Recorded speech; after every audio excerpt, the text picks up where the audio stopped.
눈을 감아 보겠습니다. 편안하게 자리를 잡고 허리를 똑바로 해보겠습니다.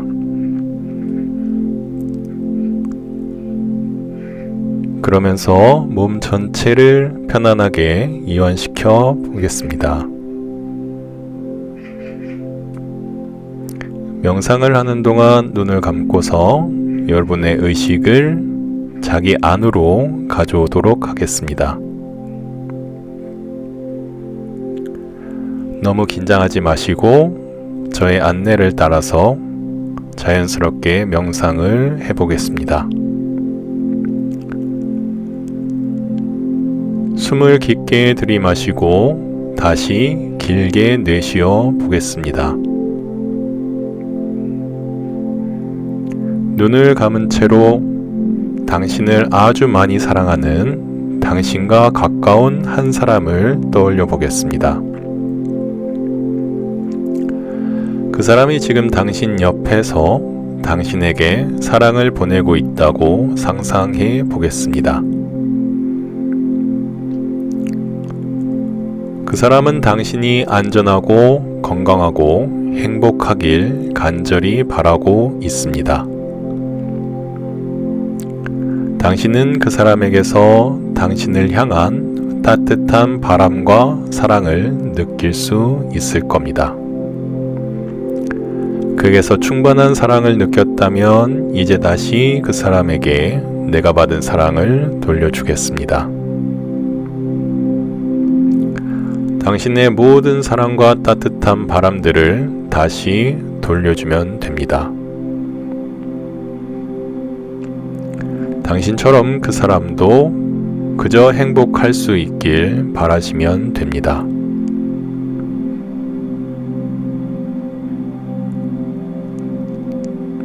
내가 사랑하는 당신이 평안하기를, 행복하기를, 고통에서 자유롭기를, 내가 바라듯이 내가 사랑하는 당신이 안전하기를, 건강하기를, 평안하고 행복하기를, 내가 사랑하는 당신의 삶이 행복과 건강과 안녕으로 가득하기를.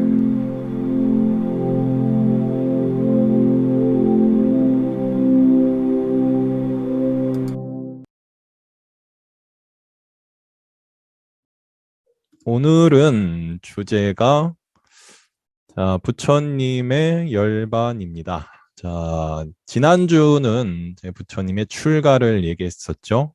자, 지난주에 17일, 양력으로 17일, 음력으로는 이제 2월 15일이 되는 날이 이제 열반, 부처님께서 이제 돌아가신 그 날을 이제 열반 제1이라고 이렇게 부릅니다.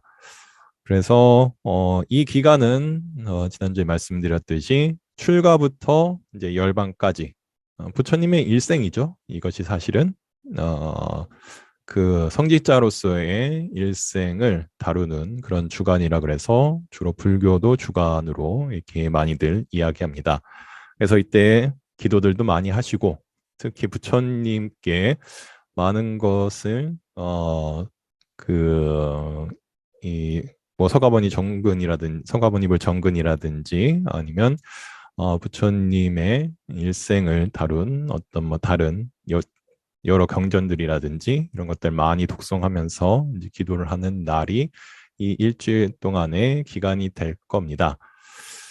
그래서 이제 부처님의 죽음이라고 하면 우리들이 많은 의미들을 많이 담고 있습니다. 그래서 보통 사람들의 죽음과는 좀 다르게 여기는 경우들이 많이 있고요. 하지만 또 어떻게 보면은 조금 다른 성인들과는 좀 다른 성인들과는 다른 모습이 있으시죠. 예수님 같은 경우는 이제 신의 아들로서 그냥 태어나셨다고 합니다. 그래서 이제 우리가 그 크리스마스 같은 경우 예수님의 그 생신을 그 얘기할 경우에는 본인이 태어나신 날 이미 신으로서 태어나셨죠. 그래서 신으로서 태어나셨기 때문에 태어나신 날을 기념해서 그 기념일로 삼고요. 근데 불교의 모든 그 불기라고 하죠. 불기. 불교의 그런 그 시기들을 이제 불기라고 이제 얘기하는데, 그 불기의 기준이 되는 것은 부처님이 탄생의 그런 기간이 아니라 부처님이 이제 열반하신 그때를 기준으로 해서 우리는 이제 불기로 이제 삼고 있습니다. 그래서 그런 점에서 좀 차이가 있죠. 이제 죽음으로써 부처님은 이 모든 것을 지혜를 이제 완성하셨다는 의미에서 우리는 열반을 기준으로 이제 모든 것을 불교에서는 자 기념을 하는데, 기독교와 다른 여타의 종교들에서는 그런 성직자들의 탄생에 좀 맞춰서 모든 그런 기념일들을 만드는 그런 모습들이 좀 차이점들이 있습니다. 그래서 열반을 이렇게 얘기할 때는 이제 육신까지, 몸까지 이제 완전히 이제 그 열반 그 지혜를 완성한 그런 단계에 들어갔다는 의미에서 어, 그 부여의 열반이라고 이렇게 부르기도 합니다. 이미 깨달으셨을 때, 성도를 이루셨을 때를 우리는 그때도 이제 이제 열반을 얻으셨다고 얘기도 하는데, 그때는 좀 다르게 깨달음을 얻으셨다고도 하는데, 이제 그때는 이제 몸은 아직 육신은 남아 있었기 때문에 유여의라는 그런 표현을 씁니다. 유여의 열반을 이루셨다고 이제 얘기를 하는데, 이제 죽음에 이르셔서는 이제 그 몸까지 이제 완전한 그 깨달음의 경지에 오르셨기 때문에 무여의 열반을 이제 얘기도 하십니다. 그래서 이 날은 이제 2월 15일, 음력으로 2월 15일. 그래서 이 많은 그 사찰들과 그리고 불교계의 어떤 많은 관계된 그런 곳들에서는 이 날을 이제 굉장히 또 신성시하고 또 많이 기념들 하는 그런 날임을 아마 알아주시면 좋겠고요. 부처님께서 그러면 무엇을 남겨주셨을까? 이렇게 좀 생각을 해보면,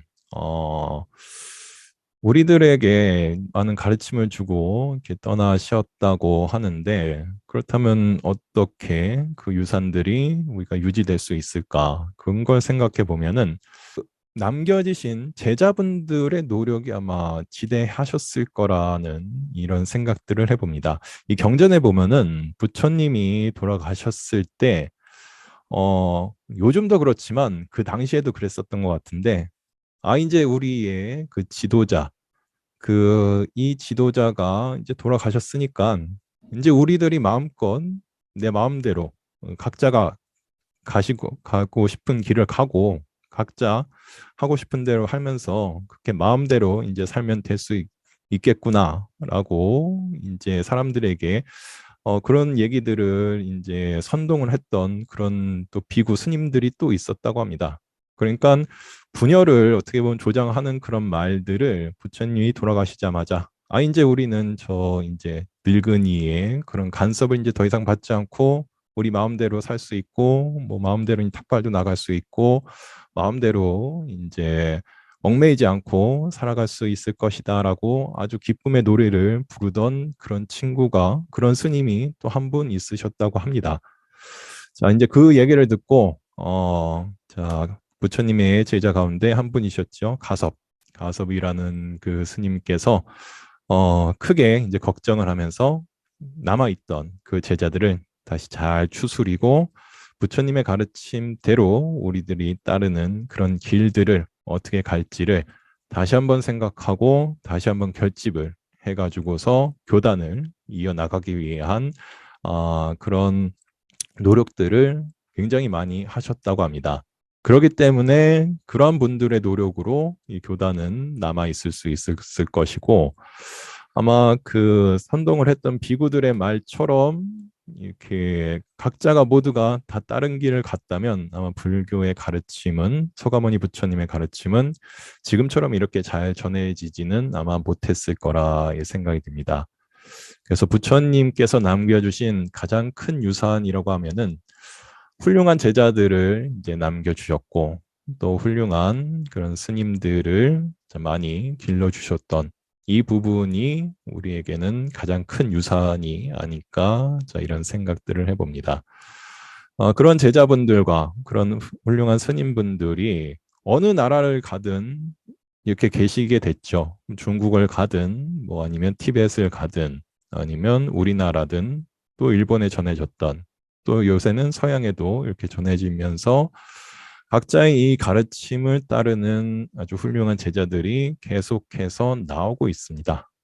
신기하게도 불법이 전혀 통하지 않을 것 같은 그런 서양 세계에서도 현재 많은 스님들이 이렇게 활약들을 하시는 모습을 보면은 이 부처님의 유산이라는 것은 이러한 그런 훌륭한 제자들이 끊임없이 나올 수 있게, 그리고 훌륭한 또한 스님들, 또한 불교를 또 따르는 또 훌륭한 또 학자들, 또한 또 성도들, 이런 분들이 끊임없이 나올 수 있게 한 이런 유산들, 이런 제자들, 스승들, 많은 스승들을 탄생시킨 이 부분이 우리가 가장 존경해야 될 그런 유산이 아닌가, 그리고 가장 이어나가야 될 유산이 아닌가, 이런 생각을 해봅니다.